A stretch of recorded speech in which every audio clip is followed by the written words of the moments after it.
What's going on, guys? My name is Wade with TechDaily. So with the announcement and upcoming launch of the new iPhone SE for 2020, I thought this would be a great time to take a look back at the original iPhone SE from 2016, both as sort of a walk down memory lane, but also to see how this device has held up over the years and if it's still a usable phone. And spoiler alert, it actually is. Interestingly enough, I do know a handful of people that still use this phone every day as their primary device. It's still supported by Apple, after all, with the latest software updates. And if anything, it might have even gotten better over the years. But it will be interesting to see, though, if the new iPhone SE finally entices some folks to upgrade. For now, though, let's see what this little guy has to offer, and I'll sort of share my thoughts about using this phone right now. To start off, this phone launched back in March of 2016, so we just passed its 4-year anniversary. And at the time, Apple sold this phone starting at $399. Apple's lineup back then included the iPhone 6S and 6S Plus, which launched in September of the previous year. Obviously, much bigger devices by comparison, which a lot of people enjoyed. But it was no secret that some folks decided to stick with their iPhone 5 or 5S, primarily because of its smaller design and form factor. With the iPhone SE, Apple sort of created a product that was the best of both worlds. They simply recycled the much-loved iPhone 5 and 5S design, but packed in the specs and capabilities from their flagship line. And they brought the price down too. It was sort of a perfect storm, the right combination for people reluctant to upgrade. And in the end, it wound up being an incredibly popular phone, I think much to the surprise of critics and analysts. On the outside, the iPhone SE is just a recycled 5S. The only indication you have that it's something different is the small SE branding around back. But that's okay, because I think the design was one of the all-time bests from Apple. You had a mostly aluminum frame and body with sharp chamfered edges and glass accents around the top and bottom. One thing I always appreciated with this design were the buttons Apple used. The volume buttons were particularly well detailed, and the choice to go with metal on metal with everything added to how premium this phone felt too. This is a design that honestly I would love to have on iPhones today. The 4-inch form factor for the iPhone SE feels minuscule compared to anything Apple sells today, but at the time this was a pretty good size. It was a little bigger than the iPhone 4 and 4S, but not so big that it made things uncomfortable in your pocket.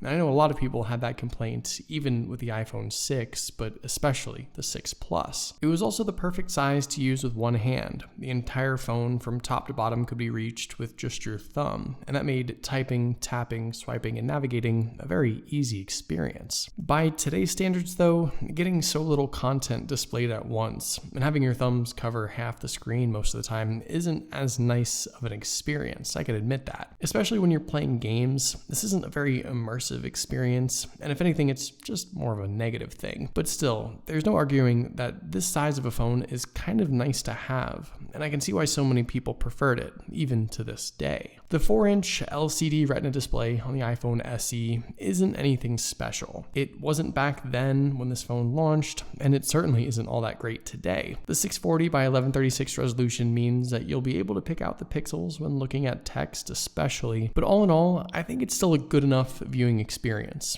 even by today's standards. Because it is such a small screen, the lower resolution isn't as obvious, and actually with 326 pixels per inch crammed in, that's not too far off from what you might expect on a 6.5-inch 1080p display screen by comparison. So really, I shouldn't be too critical. I think what's most surprising out of everything, though, is just how bright the screen gets. This tiny phone emits a ton of light, and that in turn makes everything really pop. Unfortunately, what's also noticeable is the bit of discoloration and yellowing around the edges of the LCD panel, which tends to happen with these phones over time. I feel like I'm just going back and forth with the screen here, but that's only because there's just so much to consider. It's a good size, but at the same time a bad size. It's not the best quality, but it's still good enough for what it is. All in all, the iPhone SE is one of those phones, even back then we knew it wasn't the best, but we sort of looked past it anyway because it had so much other stuff to offer. Speaking of what else this phone offers,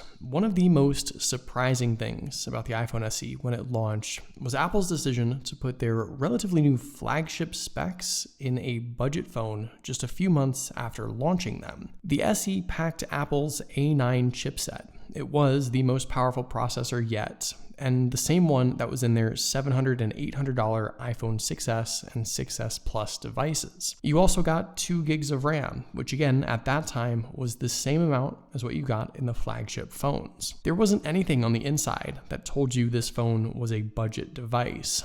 And through the years of using it, like I said earlier, I think this phone has actually gotten better. Even after all this time, Apple still offers the latest software updates for this iPhone SE. It runs iOS 13 and it runs it well. Apple has optimized their latest OS to run better on older phones after all, and I think that really shows. That's also probably one of the handful of reasons why people haven't felt the need to upgrade either. And look, I know Apple's phones, even their quote-unquote budget phones, are still very expensive, but there is no other smartphone company that offers the latest software on a 4+ year old device. Spending $400 at that time when this phone launched was a lot, but if you've used it for more than 4 years now, that's some solid value. And realistically, I think you could still use this phone for months to come. Apple will likely discontinue support after iOS 14 later this fall, I'm sure, but getting more than 4.5 years of support on a phone that still works well after all this time is impressive. I can honestly say that this is a phone I would be comfortable using in 2020. Unfortunately, I think one of the biggest drawbacks of sticking with this phone has got to be the battery life. This phone packs just a 1624 milliamp capacity battery inside, which wasn't a whole lot back then and is super small today. Also, these phones don't tend to hold on to their batteries for too long either. This device surprisingly still has about 86% battery health, but I know a lot of people have gotten batteries replaced entirely over the years. Fortunately though, on this phone at least, battery replacement is easy and can be done. But this is a phone that can barely make it through the day under normal use anymore, and it's probably the single biggest thing that makes this phone tough to use, especially today.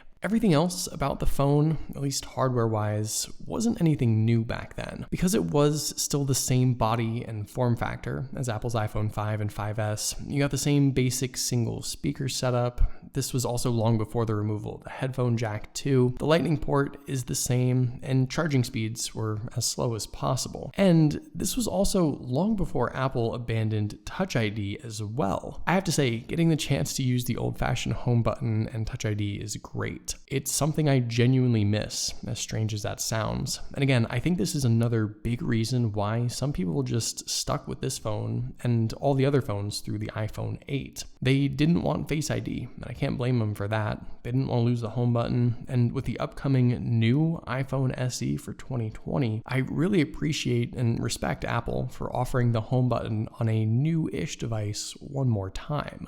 It's no secret that the thing that's changed the most on smartphones over the last few years has been the camera tech. And that couldn't be more obvious, I think, on the iPhone SE. At the time, this phone did get the same new 12 megapixel iSight rear camera from the brand new 6S and 6S Plus phones. It could even shoot 4K video and offered live photos. It was impressive, again, especially for a phone this size and at this price. But compared to what we have today, the difference is pretty noticeable. Today's smartphone camera standards are just so high. And while pictures and videos on this phone are still usable, and honestly decent, I guess, all things considered, it's just not something you can compare to today's smartphones. And unfortunately, it's even worse up front too. The 1.2 megapixel selfie camera was already old and outdated even when this phone launched. It came from the 5S after all, and today seeing myself in all its 720p glory is just not great. So I feel like I've been sort of critical to the iPhone SE, which isn't totally fair, because yes, while things have changed a lot over the years, this is still a 4-year-old phone that works well, performs great, and has held up amazingly, both from a design standpoint and with its usability. This is a phone that can still be used in 2020 and beyond. I know a lot of people will keep this phone, either as their primary device, or maybe as a backup just to have laying around. It's a fun phone, honestly. It's really different from what we have today, and it highlights some of the best design cues and smartphone features Apple has ever offered. Yes, it was a mess of a phone at the time, with a mishmash of parts and pieces that spanned 2 or 3 years of iPhones, and it didn't get the love it deserved at first. But in the end, this phone proved to be one of the best devices Apple ever launched, and probably one of the most important and influential. With all that being said, I'm super excited for the new iPhone SE this week, and I'm just going to say it now so that it's out there on record. I suspect the new iPhone SE for 2020 will once again be the most popular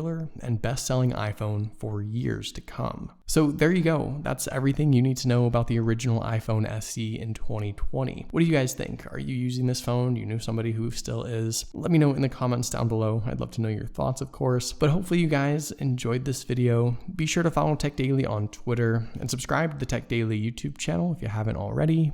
And I'll see you guys later.